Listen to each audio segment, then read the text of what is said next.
절대 사귀면 안 되는 벗의 5가지 유형. 첫째, 자기 부모를 공경할 줄 모르는 자와는 친구로 사귀지 마라.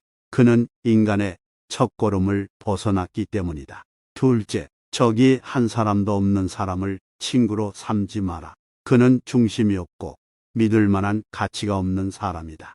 차라리 분명한 선을 갖고 반대자를 가진 사람이 마음에 불의가 있고 믿음직한 사람이다.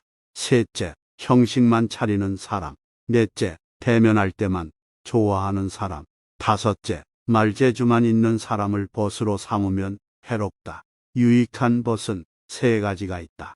정직한 사람을 벗 삼고, 진실한 사람을 벗 삼고, 견문이 많은 사람을 벗으로 삼으려면 유익하다.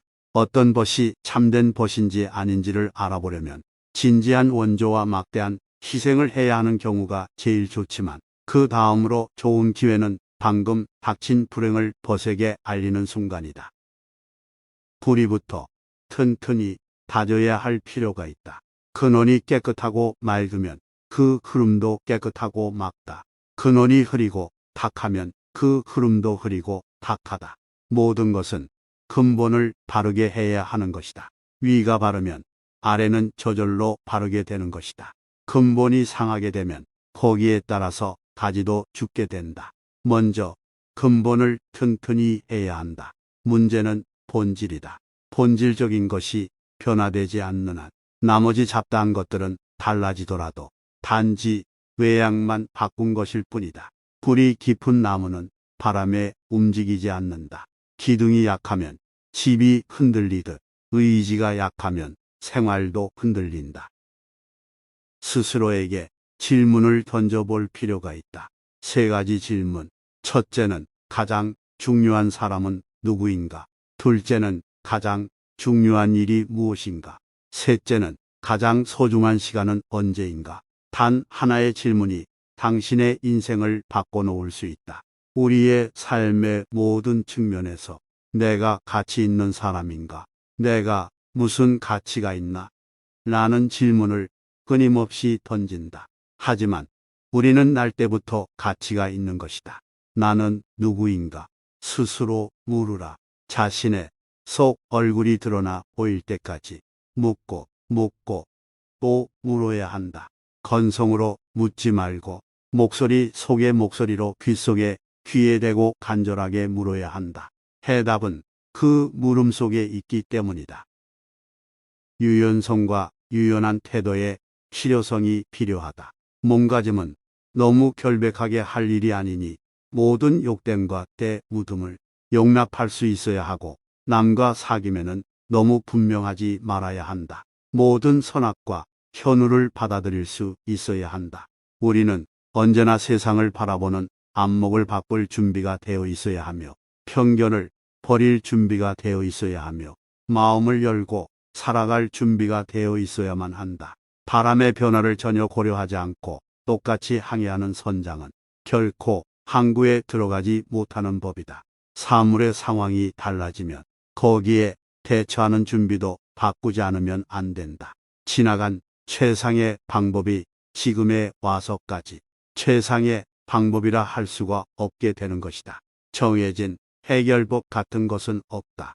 인생에 있는 것은 진행 중의 힘뿐이다. 그 힘을 만들어 내야 하는 것이다. 그것만 있으면 해결법 따위는 저절로 알게 되는 것이다. 초심을 잃었다면 기억하라. 길이 막혔다면 원점으로 돌아가라. 미로에서 헤매느나 실마리를 찾지 못할 때는 초심으로 돌아가는 것이 뜻밖의 색다른 발견을 가져다 줄 수 있다. 세상에 왕도란 없다. 좋은 술자가 되는 길에도 왕도는 없다. 만일 있다면 초심을 잃지 않는 마음가짐과 기본과 원칙을 지키려는 굳은 의지뿐이다. 성취는 자신의 노력으로 얻은 자산이다. 자신을 지키고 운용하는 것도 도전만큼이나 어려운 과제이다. 초심을 잃지 않고 자신에게 재투자할 때 더 높은 삶에 도전할 수 있다. 잘 될 때는 자칫 방심해서 큰 그림부터 그리기 쉽다. 하지만 망하는 것은 순간이다. 그래서 언제나 초심을 잃지 않고 어떤 상황에서도 내가 감당할 수 있는 작은 그림부터 그리려고 노력한다. 때로는 체념할 때도 있어야 한다. 어느 누구도 이 세상에서 최고의 존재가 된다는 것은 불가능하다. 그렇기 때문에 어느 정도 운명에 대한 체념이 있어야 한다. 어느 정도 성공한 사람이 어떤 실수나 실패로 몸을 망치는 것은 그 실수나 실패에 대해서 너무 상심하기 때문이다. 그런 일은 곧 마음에서 떨쳐버리는 것이 좋다. 때로는 체념이 행복의 중요한 조건임을 잊어서는 안 된다. 인생을 일장춘몽이라고 생각하는 것은 일종의 체념이다. 대개 이와 같은 생각은 과거의 어떤 실패로 인하여 현재의 자기 위치를 낮추는 것을 의미한다. 인생을 아무렇게나 되라고 하고 내던져 버릴 수는 없다. 그것은 자기 학대다. 적극적인 체념은 언제나 어제의 실패를 오늘의 출발점으로 삼는 법이다. 주인공이 되려면 먼저 조연을 자처하라.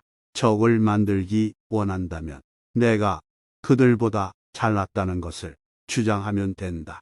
그러나 친구를 얻고 싶다면 그가 나보다 뛰어나다는 것을 느끼도록 해주어라. 사람은 남을 칭찬함으로써 자기가 낮아지는 것이 아니다. 도리어 자기를 상대방과 같은 위치에 놓는 것이 된다. 실력 있는 사람이 겸손한 사람이 되는 것은 굉장히 어려운 일이다. 하지만 자신을 뽐내기보다 겸손하고 상대방을 빛나게 해주는 사람이 된다면 더욱더 큰 사람이 될 수 있다. 자신을 높이 올리고 싶다면 남을 높이 올려주어라. 모방하는 삶을 살 필요 없다. 타인의 위험에 눌려 그를 모방하지 마라. 어떤 사람이든 자신만큼 그 일을 잘 알지도 잘 처리하지도 못한다. 타고난 남의 흉내는 항상 잘 안 되는 법이다. 구묘되어 장식하고 있지 않을 때 사람을 기쁘게 하는 것도 유사범의 경우는 오히려 사람을 불유쾌하게 만든다. 우리들 각자는 소신껏 행동하고 남을 모방하여 행동해서는 안 된다. 자기 생각을 주장하라. 결코 남의 흉내를 내지 마라. 자신이 타고난 재능은 그동안 쌓아온 능력과 함께 발휘해보라. 다른 사람의 재능을 따라하는 것은 일시적인 것이다. 각자가 어떤 능력을 발휘할 수 있을지는 신만이 안다.